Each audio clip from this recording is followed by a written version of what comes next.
Aquele que for bom pagador de imposto realmente vai ter os frutos de ser um bom pagador de imposto. Mas a redução de multas para o devedor contumaz não é nada aceitável. É importante a gente desburocratizar isso. Pode ser que aconteça um incentivo ao crime ambiental. Não há forma mais covarde, mais vil de violência. Nós começamos a mudar essa história, tornando a pedofilia um crime hediondo. Um sexto de pena cumpre, pula de regime? Não! Tem que ficar preso!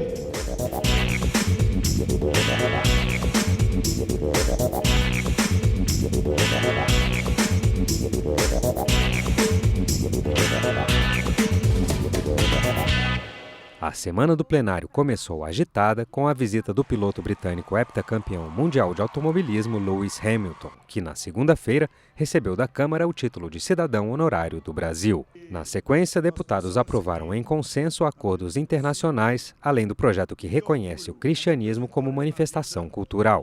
Só a partir de terça é que os debates se intensificaram. Uma das matérias aprovadas pela Casa foi a medida provisória que abre crédito extraordinário de 27 bilhões de reais no orçamento desse ano para o pagamento de benefícios sociais. Agora a gente está sendo aqui obrigado a fazer uma medida provisória de extensão de crédito extraordinário de quase 30 bi para dar conta dos programas eleitoreiros que foram criados na PEC Kamikaze.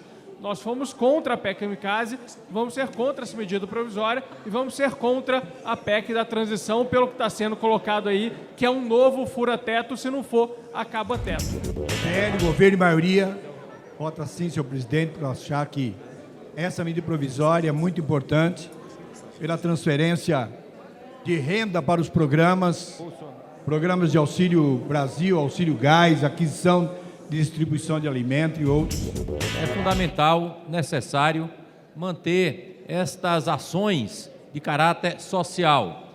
O Bolsa Família, que foi extinto, que voltará, agora reforçado com critérios claros e justos, mas a renda emergencial, que é necessária para garantir alimento na mesa de milhões de brasileiros, para diminuir este percentual absurdo de brasileiros que não têm tido acesso a alimentos. Também o Vale Gás. Outra MP aprovada em plenário foi a que muda regras para instituições financeiras deduzirem, a partir de 2015, as perdas com não pagamento de créditos pelos clientes. Para as pessoas entenderem, o banco tem a obrigação de pagar as taxas e os impostos. Os impostos servem para abrir UTI, os impostos servem para aumentar a merenda, os impostos servem para aumentarmos o salário mínimo. Nós não podemos aceitar que ele tenha esse privilégio de esperar o acontecimento entre a relação individual do banco com o próprio credor. Por isso, o que é de direito público, nós temos que proteger. Nesse caso, não privilegiar o banco.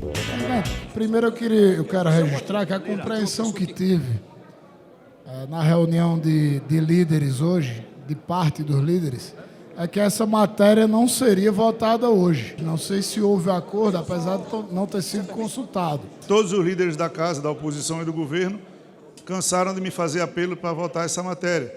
A crítica que eu faço a essa matéria é que ela não tinha urgência que importasse em ser feita através de medida provisória. Ela podia ter sido feita através de projeto de lei com urgência constitucional. É um projeto, uma medida provisória que vai ter seus efeitos para 2025. Mas quando eu vi que todos os líderes estavam a favor, eu ia ser contra de não pautar uma matéria, então a matéria está pautada. Os bancos dizem que pagam 31% de imposto de renda, mas na realidade a taxa efetiva é da ordem de 19%, em função das deduções que o sistema bancário brasileiro pode realizar quando do cálculo da incidência da sua base. Então, criar mais um privilégio para o sistema bancário, mais um, porque eles têm vários. Eu acho que não é a posição adequada para esse Congresso. Ainda na terça, a Câmara aprovou o Código de Defesa do Contribuinte. O projeto de lei complementar prevê descontos progressivos para bons pagadores e condições mais favoráveis na resolução de litígios fiscais. A matéria agora segue para o Senado. Nós estamos fazendo agora a diferenciação. O bom pagador de imposto vai ter um processo mais acelerado, descontos em uma série de questões, e o mau pagador de imposto, sim, vai ser punido, o fraudador vai ser punido, o criminoso vai ser punido. Nós não estamos, de maneira nenhuma, impedindo a fiscalização. O que nós estamos fazendo aqui é devolvendo ao bom pagador de imposto o direito de fazer a sua atividade empresarial, fazer a sua atividade econômica em paz, e aquele que for bom pagador de imposto realmente vai ter os frutos de ser um bom pagador de imposto. Há uma redução de multas para o devedor contumaz.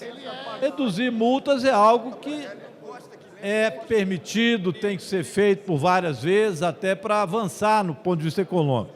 Mas a redução de multas para o devedor contumaz não é nada aceitável do ponto de vista do fisco.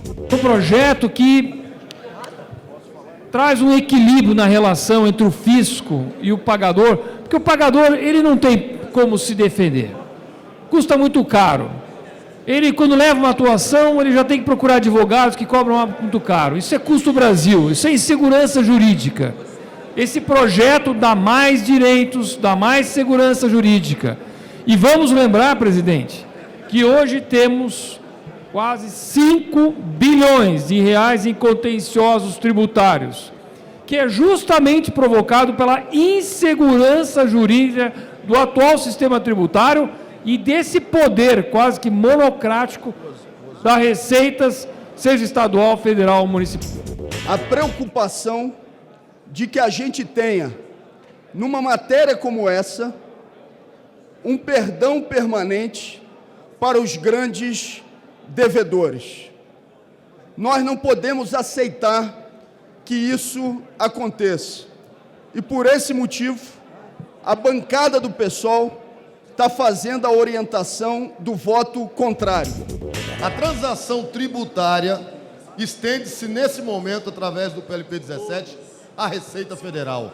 Então, antes mesmo que a sua empresa, o seu negócio vá para a dívida ativa, você vai ter a oportunidade de renegociar suas dívidas, salutar sua saúde financeira do seu negócio e voltar a empreender de cabeça erguida e sabendo de que aqui nesse plenário tem deputados que se preocupam com a solidez das empresas do Brasil e acreditam na Receita Federal do Brasil. Quase 3 décadas a gente discute a possibilidade de ter um código que equilibre as relações entre fisco e pagador de impostos. Se discute, não chega a consenso, mas eu queria dizer da minha satisfação hoje de relatar o projeto do brilhante deputado Felipe Rigoni, que provocou essa discussão aqui nessa casa, e hoje nós chegamos à conclusão para aprovação de um marco nessas novas relações. A gente afastou todos aqueles fantasmas daqueles que achavam que ia cair a arrecadação da União, ou que nós iríamos proteger devedores contumazes, e construímos um projeto que foi bom para todas as partes. Na quarta, a Câmara aprovou diversas matérias, começando pelo projeto que facilita a poda de árvore quando houver risco de acidente e o órgão ambiental não responder à solicitação de poda feita pelo interessado. O projeto visa descriminalizar a poda ou corte de árvores quando o pedido aos órgãos oficiais para que essa poda ou esse corte se realize excedeu o prazo de 45 dias. Acontece que muitas vezes esse prazo é excedido por uma questão de falta de profissionais, falta de contratação, de serviço público, por uma série de burocracias que são próprias de um pedido como esse, a um órgão formal ambiental. A descriminalização significa que, na prática, qualquer pessoa vai poder cortar indiscriminadamente. Só que isso exige uma técnica. O cidadão ali que tem uma árvore na calçada em frente à sua casa, que vê que a árvore já está podre, que está prestes a cair em cima da própria casa, não pode tomar nenhuma providência e tem que apresentar uma queixa na prefeitura. Até a prefeitura analisar aquilo, a casa já caiu, já causou prejuízo para o cidadão, quando não causa alguma questão mais grave até de ali, acidente com as próprias pessoas. Então é importante a gente desburocratizar isso e colocar a responsabilidade de prazo na prefeitura. PCdoB, presidente, vota sim, saudando a iniciativa do relator, que ajustou o texto, procurando criar critérios objetivos exigências para que, ao permitir que uma pessoa adote as próprias medidas para fazer a poda, ela cumpra com respeito ao meio ambiente. Isso são nas cidades, nos grandes centros urbanos, onde que algumas dessas árvores que deixam de fazer a poda trazem até prejuízo para veículos, transeuntes, pessoas que estão passando, animais. Mas eu digo a você, só tenho preocupação com relação a algumas categorias. Tem algumas árvores em algumas cidades do Brasil que são árvores que estão em extinção. E esse é um cuidado que tem que ser feito no destaque. Eu moro em uma cidade onde acontecem muitos vendavais, muitos eventos climáticos, que é Curitiba, e já vi problemas drásticos pela demora, muitas vezes, dos órgãos públicos de tomarem atitudes rápidas, conforme acontecem as solicitações dos contribuintes. Então, esse projeto é justo, é bom e zela pela segurança da vida humana. Eu fui secretário de Estado do Meio Ambiente e dos Recursos Hídricos. Eu lamento a votação anterior, acho que a Câmara não acertou, porque expõe e autoriza a pessoas de boa fé fazer, mas pode ser que aconteça um incentivo ao crime ambiental. Por 393 votos favoráveis e apenas um contrário, o plenário aprovou também o projeto que aumenta penas de vários crimes sexuais contra crianças e adolescentes e torna sua classificação como hediondos. Entre outros pontos, a proposta, de autoria da deputada Clarissa Garotinho, prevê que criminosos dessa natureza não terão direito à saída temporária da prisão, ainda que apresentem bom comportamento. A pedofilia é o pior tipo de crime que se pode cometer, porque é um crime que se comete contra a criança. É um crime que acaba com a inocência das nossas crianças, que prejudica uma família, que coloca em risco esse futuro das crianças. Então, como eu sempre digo, todos os dias uma criança perde a sua inocência. Algumas perdem até a sua vida, mas o que nós não podemos perder aqui no Congresso é a chance de mudar essa história. E hoje, aqui na Câmara dos Deputados, nós começamos a mudar essa história, tornando a pedofilia um crime hediondo. Eu entendo que tem que ser considerado a pedofilia um crime hediondo, porque aquela pessoa que pratica a pedofilia, ele é capaz de fazer qualquer outro tipo de crime. Então, eu vejo que nós temos que enquadrar realmente a pedofilia como um crime bárbaro, um crime hediondo, e que a pena seja capaz de fazer com que aquele pedófilo possa pagar pelos crimes cometidos. Nós já poderíamos ter esse projeto aprovado na Câmara. Nesse momento é fundamental que a gente aprove esse projeto, porque pedofilia é inaceitável, é grave. Todo mundo aqui que fala em nome das crianças, que faz discurso, está na hora de provar. Pedofilia, como estupro, como tortura, são crimes hediondos e precisam ser punidos com rigor. É o tipo de crime que merece muito mais do que ampliação da pena. Além de ser transformado em crime hediondo, nós precisamos lembrar e relembrar que nós estamos falando de pessoas, ou seja, de vulneráveis, daqueles que não conseguem reagir frente à violência sexual de um adulto. Somos favoráveis ao recrudescimento penal da violência sexual contra criança e adolescente. Eu tive a oportunidade de presidir a CPI que investigou a violência sexual. E um dos aspectos que nós temos que enfrentar é a impunidade. Há muita impunidade. A impunidade, ela naturaliza a violência e o crime. Para esses criminosos que abusam, que divulgam vídeos de crianças fazendo sexo, que praticam atos libidinosos com crianças, que exploram a imagem de crianças, ficarão na cadeia, sem direito àqueles benefícios da lei de execução penal, entre eles, 1/6 de pena, cumpre, pula de regime, não, tem que ficar preso. A minoria vota sim, destacando, logicamente, a importância do Estado brasileiro, poder público, municípios, estados e governo federal, promoverem cada vez mais políticas para atender os interesses e os direitos das crianças, seja na área educacional, na área social, na área da saúde, da infância, do lazer. Mais do que tornar a pedofilia um crime hediondo aqui hoje, nós estamos tornando hedionda a violência contra a criança nesse país. E não há forma mais covarde, mais vil de violência do que a violência contra a criança. Uma mulher, quando é vítima de violência, ela tem a quem recorrer, ela tem a Lei Maria da Penha. Uma pessoa idosa que é vítima de violência tem a quem recorrer, mas a criança muitas vezes sequer sabe verbalizar que está sofrendo violência dentro da sua própria casa. Nós estamos proibindo a saída temporária desses criminosos em diversos crimes e também estamos proibindo em alguns crimes também esses criminosos que se aproximem de parques infantis, de lugares que têm por finalidade frequentar crianças. E esses criminosos só podem sair, da cadeia numa eventual saída temporária, também com tornozeleira eletrônica e sendo devidamente monitorados.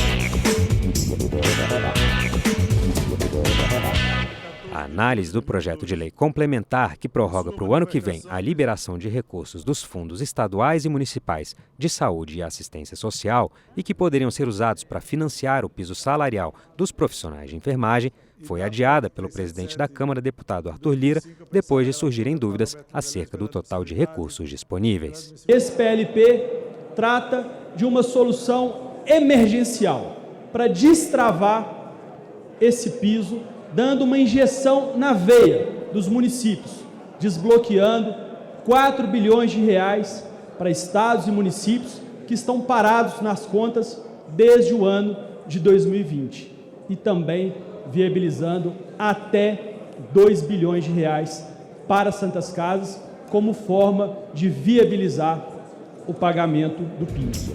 Esse projeto é muito limitado, né? E aí nós precisamos já deixar claro, apontar outras alternativas que sejam ferramentas mais complexas, inclusive a PEC que Vossa Excelência já apresentou, ela é um instrumento importante. O outro são alterações à própria peça orçamentária do próximo ano. Nós já aprovamos hoje na Comissão de Seguridade Social e Família emendas para o orçamento do próximo ano, que permitem incorporar recursos para a atenção especializada e para a atenção básica, com vistas a que o impacto do pagamento dos profissionais que atuam em cada uma dessas áreas possa ser absorvido com o repasse. Nós já autorizamos aqui nesta casa retirar desse dinheiro 2 bilhões de reais para pagar o extrateto das entidades filantrópicas. Então, se são 4 ou 5 bilhões que estão lá, 2 bilhões já se foram, porque nós já aprovamos, o Senado vai aprovar na próxima terça-feira ou na próxima quarta-feira. Então, não sobra praticamente nada. E nem todo município vai ter, portanto, esses recursos ainda disponíveis para fazer esse pagamento. O que vai resolver a questão do pagamento do piso da enfermagem é uma emenda constitucional que eu apresentei a esta casa e hoje não é mais minha, é de toda esta casa, porque já 190 deputados e deputadas já assinaram. Ela ganhou o número, senhor presidente, de PEC número 27. Esse PLP foi votado no Senado para que os recursos que não foram gastos com o Covid pudessem ser distribuídos e o outro transferia os recursos para as Santas Casas. Se há dúvida no plenário, e ninguém aqui quer prejudicar ninguém, a gente sobrecha essa votação e passa a votação desse projeto. A partir de amanhã, nós temos uma PEC ainda para votar. Ainda na quarta, a Câmara aprovou em 2 turnos a proposta de emenda à Constituição que determina a eleição para cargos diretivos em tribunais de justiça compostos por 170 ou mais desembargadores. Eu entendo que essa proposta é uma invasão do poder legislativo no judiciário. Por que nós vamos dizer quem é que vai escolher o presidente do Tribunal de Justiça do Estado, lá do Paraná, do deputado Ricardo Barros? Somos nós aqui que vamos dizer isso. Eles têm esse poder, o poder é do Tribunal de Justiça. Essa PEC não passou pela tramitação de emendas à Constituição. Não teve comissão especial e foi trazida diretamente ao plenário. O que nos dá também uma enorme preocupação com o texto de votação, porque existe aqui um casuísmo evidente. Ou seja, a quem se quer atender com essa proposta de emenda à Constituição. Porque na formatação do texto está evidente que está se tratando especificamente do Rio de Janeiro e de São Paulo. Hoje nós já temos as reeleições nos poderes legislativo, no poder executivo, e essa PEC está permitindo a reeleição nos tribunais de justiça que tem acima de 170. O princípio da reeleição é um julgamento de uma gestão do seu colégio eleitoral. Então a gente entende que é um princípio importante. Eu não me lembro de uma PEC que a gente votou aqui esse ano que tenha tido 2 turnos em dias diferentes, que tenha tido interstício. A gente está aprovando mudanças na Constituição aqui com uma celeridade que nós acreditamos que é muito ruim. E além disso, é uma PEC que está sendo destinada somente para 2 tribunais de justiça. Esta proposta de emenda à Constituição, na verdade, ela tenta regrar, regulamentar, democratizar a escolha das direções dos grandes tribunais de justiça do nosso país. E, de uma maneira muito específica, aqueles tribunais com mais de 170 membros, e que, por coincidência ou não, preenchem os requisitos São Paulo e Rio de Janeiro, para que esses tribunais tenham as suas direções escolhidas através de eleições, ou seja, de maneira mais transparente, mais democrática, mais plural, e que permitam exatamente que se compreendam melhor, né, como são feitas essas escolhas dessas direções desses grandes tribunais. Temas de interesse nacional, debates em plenário, as reações e propostas dos deputados, fatos e opiniões. Gal Costa, uma cantora fundamental, com uma voz única, com um papel político indispensável, sempre um exemplo, vanguarda para as mulheres brasileiras. E Rolando Boldrin sempre levando adiante a cultura brasileira, em especial a cultura caipira, a viola. E, enfim, acho que foram 2 grandes figuras que precisam ser homenageadas, perpetuadas, e nessa Câmara